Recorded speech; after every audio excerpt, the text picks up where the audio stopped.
Scalped and left bleeding on the plains. A Lakota chief carried her home and gave her a tribe. The flies found her before I did. That's the thing I remember first. Not her face, not the blood, the flies. Black cloud of them sitting still over the grass maybe a quarter-mile off the trail, and you learn, living the way I lived, that still flies means something is already past fighting back. Means it's not going anywhere. Means you can take your time and it won't matter. I didn't take my time. My name is Chayton. It means falcon. My father gave it to me because falcons go straight to what they want without the noise other animals make. He was right about me in most ways. In this way, I don't know. I pulled my horse around and rode toward the flies before I decided to, which maybe isn't the falcon thing. Maybe that's the thing I still can't explain about that morning. She was lying face down in the grass about 40 yards from the remains of a wagon. Not the wagon itself. They'd taken the horses and the wheels and anything worth taking, and what was left was the tongue sticking up at the sky and 2 scorched boards. The men who did it were Crow, or men pretending to be Crow, which in my experience is sometimes worse. There were 4 of them by the tracks. They'd gone south and they'd gone fast, which told me they were afraid of something, and men like that are afraid of being followed. I wasn't going to follow them. I had 12 men waiting on me back at the river crossing, and we had enough trouble of our own, without going looking for more. I got down anyway. She was alive. That was the first surprise. Second was that she'd been scalped and hadn't died from it, which means either the men who did it were in a hurry or she had something in her that wouldn't quit. I'd seen scalp wounds before, and I won't describe this one except to say that the blood had dried and blackened, and the flies were on it thick, and she was breathing in the shallow way a person breathes when the body has decided to do the breathing without asking the mind for permission anymore. I crouched down beside her. I didn't touch her yet. The grass was long and the sky was the hard white sky of late summer, and somewhere to the east thunder was building, but hadn't committed to anything yet. I looked at her for a long time. She was a white woman, plainly. Anglo, probably 30 years old, maybe less, hard to tell when a person has been through what she'd been through. Her dress was torn at the shoulder, and her hands were still gripping the grass like she'd been trying to pull herself somewhere and just ran out of strength. Ran out of strength but didn't let go. That's what I noticed, fingers still in the grass. I don't know that I thought anything that would translate into words. I checked the direction the crow had gone. I checked the sky for the storm. I looked at her hands in the grass and I picked her up. She didn't weigh much. That surprised me too. You'd think a woman who'd held onto the grass that long would be heavier.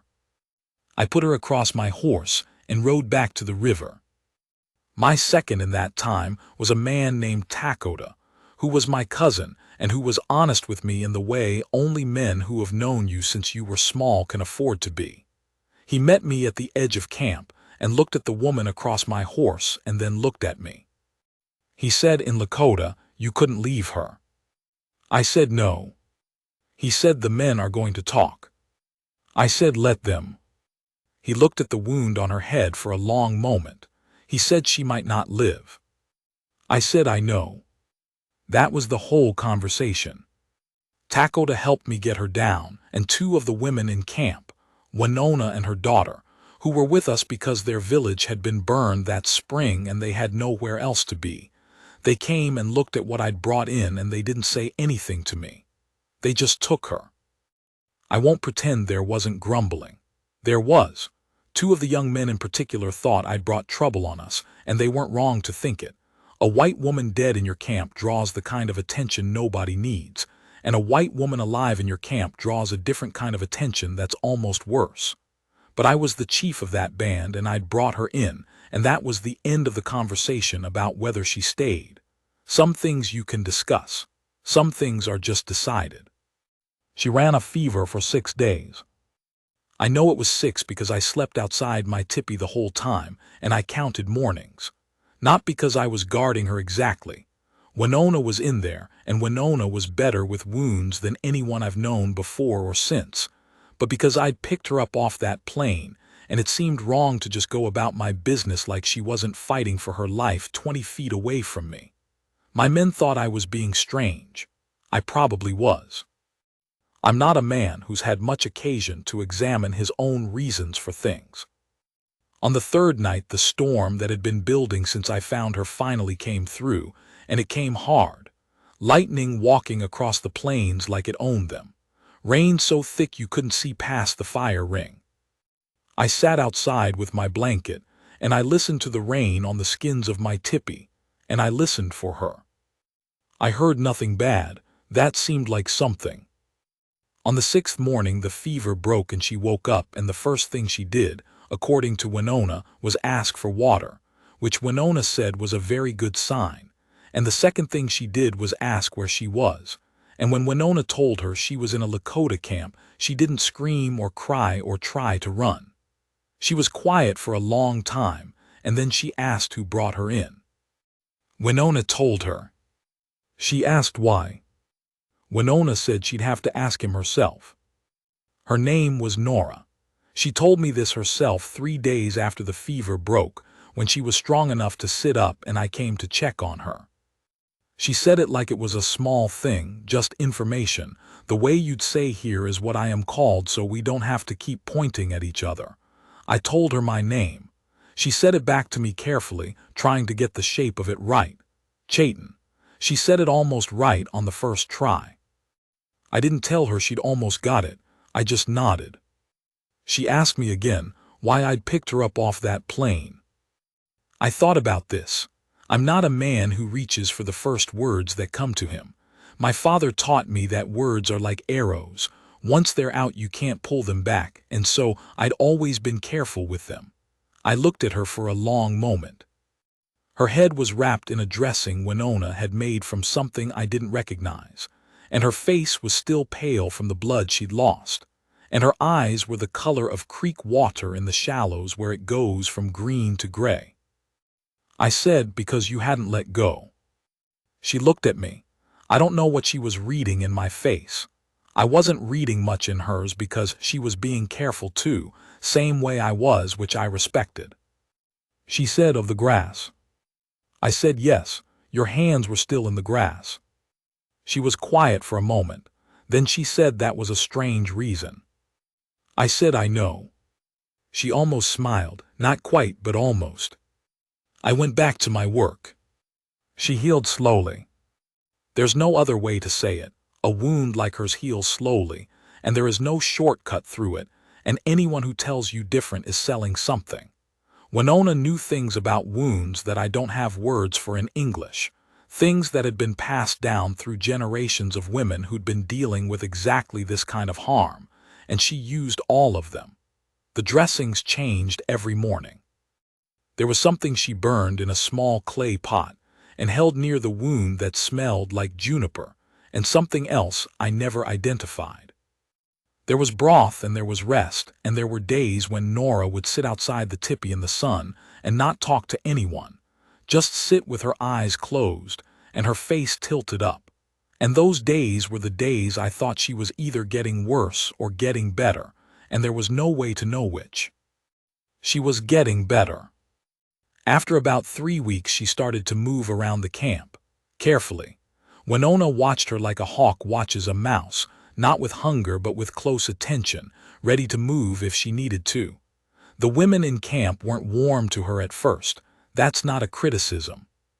They'd had their own losses, and she represented something complicated, the whole tangled mess of what her people and my people were doing to each other out there on the plains, and you can't just set that down because a woman shows up wounded. It doesn't work that way.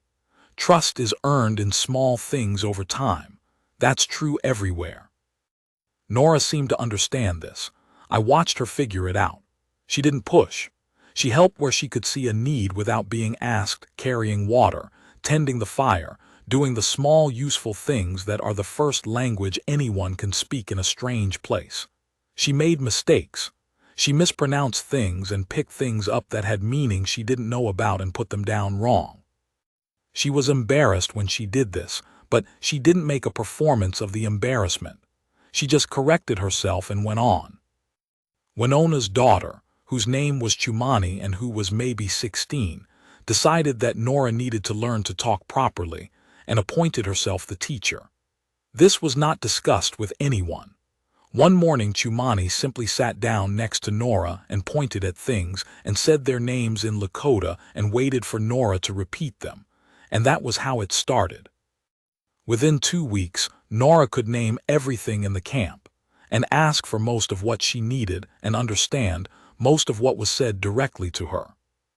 She was quick. I noticed this. I noticed things. It's something my father said made me useful as a chief. The ability to see what is actually there and not what you expect to see. What I saw with Nora was a woman who'd had the world stripped down to nothing and was rebuilding it from the ground up without complaint, and was doing it in a language not her own. There was an evening in the 4th week when I came back late from a scouting ride, and the camp was quiet and the fire had burned down to coals. I was unsaddling my horse in the dark when I heard her voice from somewhere behind me. She was speaking Lakota to Chumani, haltingly but correctly, and she was laughing about the mistake she'd just made, and Chumani was laughing too, and the sound of it across the quiet camp was something I didn't have a word for. I finished with my horse. I went to my tipi. I lay down and listened to the night and thought about the flies over the grass and the hand still holding on. The question of what happened next had to come eventually. It came from Lakota, which was right. He was the one I trusted to put the hard things in front of me without decoration. He came to me on a morning in the 5th week. He sat down across the fire from me and poured himself some coffee from the pot. We had coffee, traded for it, and Lakota loved it the way some men love whiskey, and he said, "She can't stay here forever." I said, "I know." He said, "The nearest town is Fort Monroe, 3 days east. She has people somewhere, probably." I said, "Probably." He drank his coffee. He said you could take her to the fort. I looked into the fire for a while. I said I could. Lakota nodded. He didn't say anything else. He knew me well enough to know I was already thinking about it, had been thinking about it, and that me saying I could wasn't the same as me saying I would, and that the distance between those two things was where the actual question lived.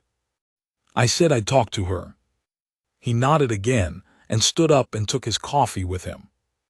I found her the next morning near the stream where the women went to wash. She was sitting on a rock with her feet in the water and her eyes on the current. I sat down on a rock nearby, not close enough to crowd her, far enough that she'd know I wasn't there to pressure her. I said her name. She looked at me. I said Fort Monroe is 3 days east. I can take you there, or I can send 2 men with you. You'd be safe either way. She looked back at the water. The current was low and clear, and you could see the small stones on the bottom shifting in the light. She didn't say anything for long enough that I thought she was working up to something complicated. She said, "Is that what you want?" I said, "It's not about what I want." She said, "Chayton." She said my name right now, every time, not even thinking about it anymore. She said, "I'm asking what you want." I looked at the stream. I thought about what my father had said about arrows. I said, "I want you to be where you choose to be." She was quiet again. A hawk went over high up, the shadow of it sliding across the water. She watched it go. She said, "I don't have anybody at Fort Monroe. I don't have anybody anywhere east of here anymore. My husband died of fever 2 years ago, back in Ohio. My brother was on that wagon. He didn't make it. I came west because there was nothing left to stay for, and I thought there might be something out here worth finding." She stopped. She said, "I think maybe I found something." I didn't move. I'm a man who has learned that some moments are not improved by movement. She looked at me then, straight at me in the direct way she had that I'd noticed from the beginning. She said, "I know this isn't simple.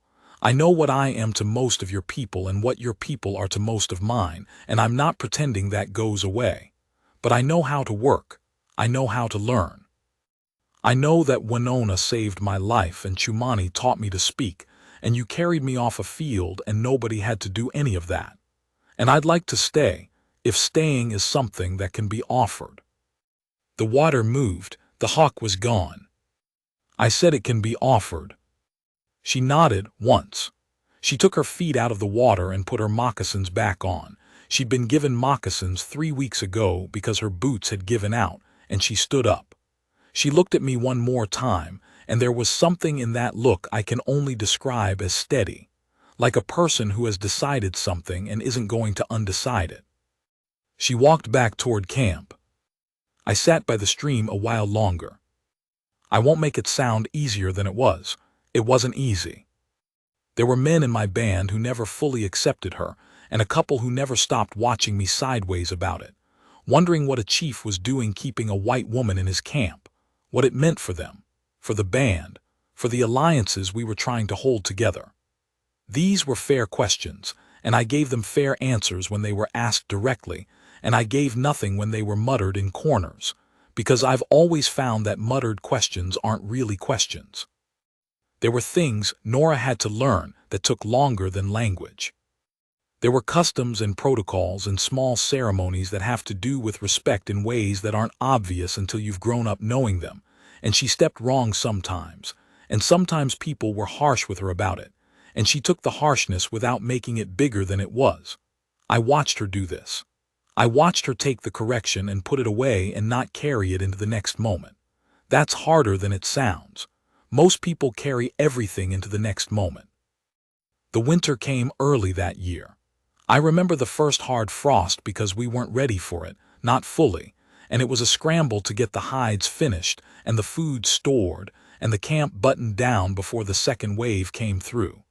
Nora worked in that scramble like she'd been doing it for years. Not performing, actually working, in the practical way that only makes sense if you've paid attention all along. She knew where things were stored, and she knew what needed protecting, and she knew whose hands were already full, and she filled the gaps without being directed. I noticed, I always notice. There was a night in that first winter when the cold came down hard and the wind was bad and everyone was inside, and the camp was quiet in the way a camp gets when the cold is serious. I was in my tipi. I had the fire going and my blankets, and I was doing nothing in particular except listening to the wind work at the skins. There was a sound at the entrance. Then Nora came in. She'd been sleeping in Winona's tipi since she came to us. This was right and proper, and nobody had said otherwise. She stood at the entrance to mine and she said, without preamble, she'd learned not to use preamble, which is something a lot of people never learn. She said, I want to tell you something. I said, go ahead. She came and sat across the fire from me, close enough that the firelight was on her face. The wound on her head had healed over the months into a scar, and her hair had grown back some, uneven and short, and she'd stopped covering it. She'd stopped being ashamed of it, was what I'd noticed, which had taken a while. She'd come to wear it like something that happened, not like something wrong with her. She said, I've thought about what you said at the stream, about wanting me to be where I choose to be. I said, I remember. She said, I keep thinking about the word choose, because I've been thinking all this time that I was here because you'd been generous and Winona had been kind and I'd been lucky, and all of that is true. But at some point, she paused. At some point it stopped being about luck. She looked at me. She said, I'm here because of you, because of who you are. Because I've watched you make decisions for months, and I've watched how you carry what you carry, and I've watched the way your people look at you when you walk into a camp, not with fear, with something else, and I know what that means. She stopped again. She said, I just wanted you to know that it's not luck anymore. The fire moved between us. Outside, the wind was working at everything with its cold hands. I'm not a man who is accustomed to being seen. I know that sounds strange for a chief, because people see you all the time, they watch you, they measure you, they calculate what you mean for them. But that's not the same as being seen. I've led that band for 11 years, and I've made decisions that cost people things, and I've made decisions that saved them, and I've sat with the weight of it alone most nights, and nobody had ever sat across a fire from me and said, I see who you are and I'm here because of it. I looked at her for a long moment. I said, "You see more than most people do." She said, "I've had good things to look at." And that was that. No great speeches, no ceremony that night. She came around the fire and she sat beside me and she leaned against my shoulder, and I put my arm around her. And we sat that way while the wind worked at the camp and the fire burned down. And I thought about nothing and everything at the same time, the way you do when something that has been waiting a long time finally arrives. We were married in the spring. Winona was pleased in the way she showed pleasure, which was not with words but with action. She spent 2 weeks working on a dress for Nora that nobody asked her to make, and when she gave it to her, she said nothing except "here" and walked away.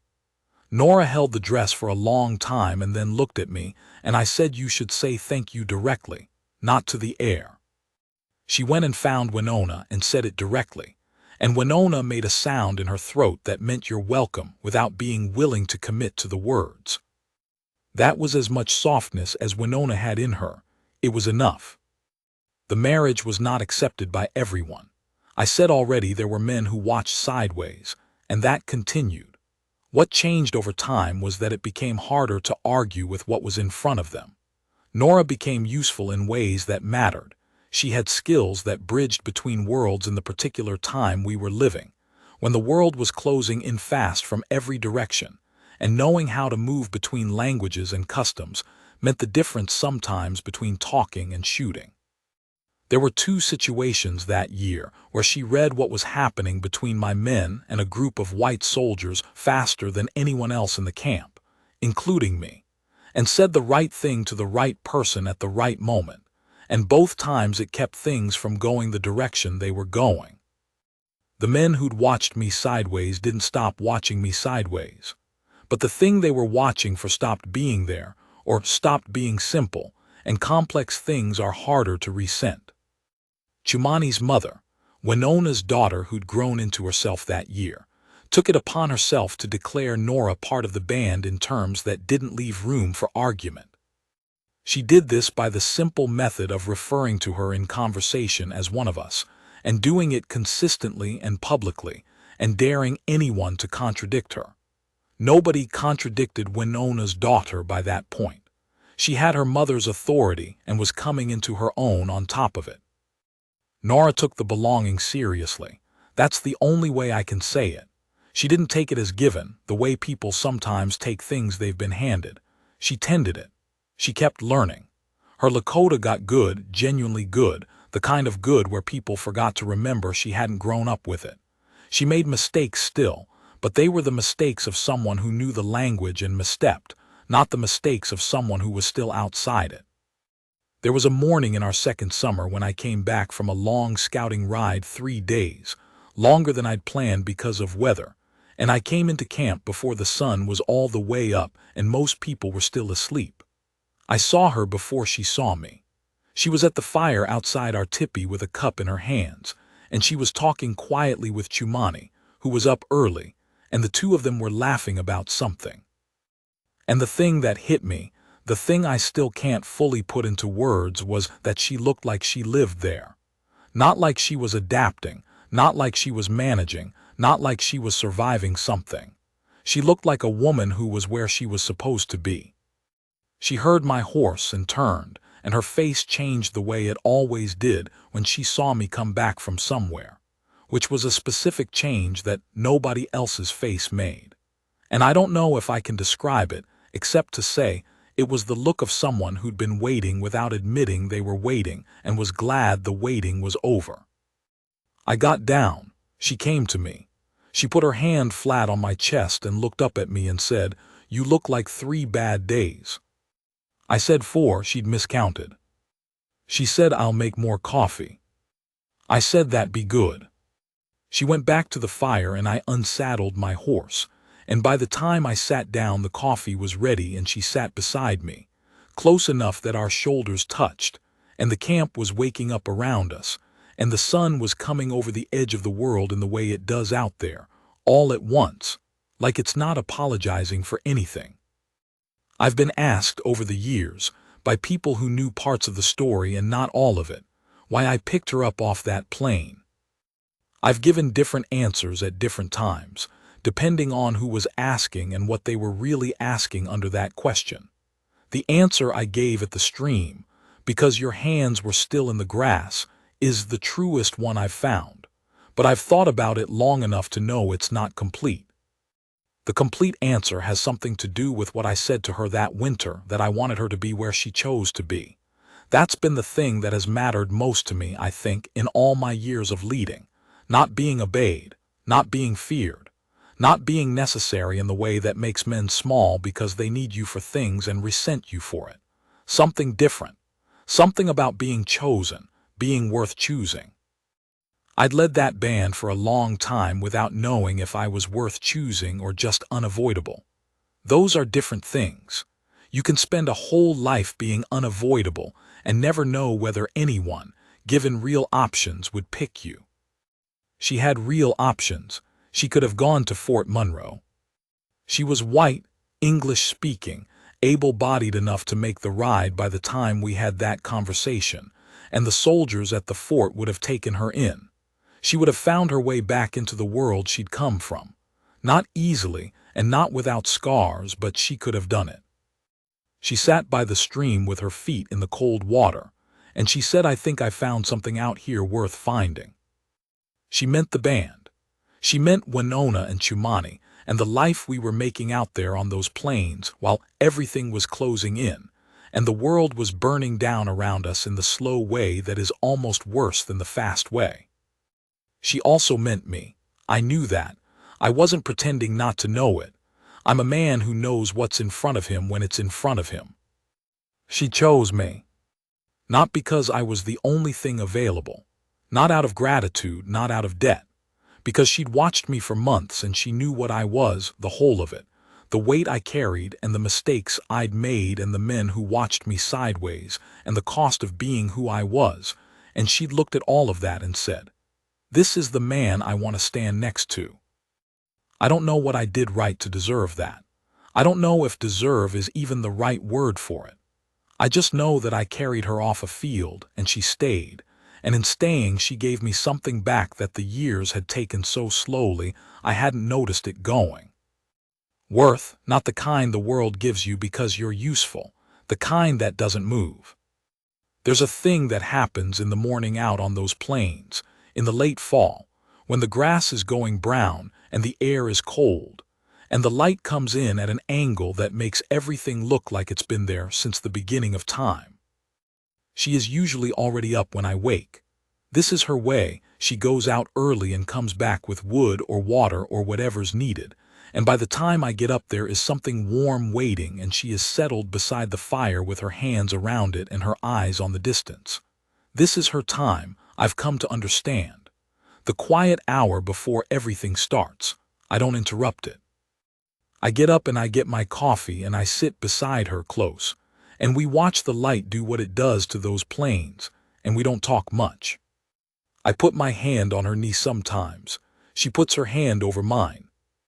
That's the whole thing, that's all it is. I picked her up off a field because her hands were still in the grass. She stayed because she chose to. Those two things, set next to each other, make something I don't have a word for in English or in Lakota. I'm not sure there is one. Some things are just what they are and they don't need naming. The plains go on a long way out there, all the way to where the sky comes down and touches them. In the mornings, when the light is right, it looks like there's nothing between you and the edge of everything. Like you could ride out and just keep going and never hit a wall. She sits beside me and looks at it, and I look at it, and neither of us is going anywhere. We're already where we got to.